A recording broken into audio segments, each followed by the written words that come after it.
எல்லாரும் என்ன சொல்றாங்கன்னா, திமுக ஆட்சி மேல அதிருப்தி இருந்தாலும், எடப்பாடி முதல்வரா வரணும்.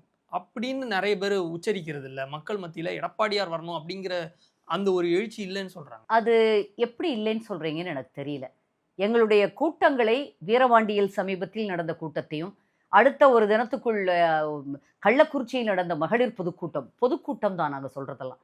கடல் மாதிரி பெண்கள். அது வந்து ஒரு 50,000 பேர் இருப்பாங்க. அப்படியே எனக்கெல்லாம் மெய் சிலிர்த்து போய்விட்டது. எனக்கு அம்மா நினைவு வந்து அம்மாவையெல்லாம் அழைத்தேன் அந்த கூட்டத்தில். அப்படி ஒரு எழுச்சி இருக்கிறது. அதெல்லாம் கிராமத்தில் இருக்கிற பெண்கள் எல்லாரும்.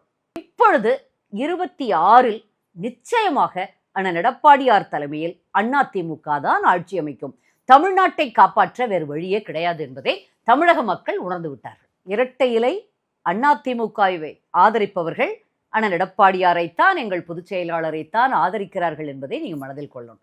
எப்படி நீங்க இல்லைன்னு சொல்றீங்கன்னு எனக்கு தெரியல. நாங்க பாக்குறவங்க, நாங்க போய் கேட்கறவங்க எல்லாம் இபிஎஸ் விட்டா யாருமே இல்ல, இபிஎஸ் தான் வரணும், அவர் ஆட்சி எப்படி இருந்தது, விவசாயிகளுக்கு எவ்வளோ பண்ணாரு, இப்போ சட்டம் ஒழுங்கு எவ்வளோ சரியா இருந்தது, அம்மாவுக்கு பிறகு அம்மாவுடைய அந்த லெகசியை அப்படியே தொடர்ந்தாரே அப்படின்னு சொல்றது தான்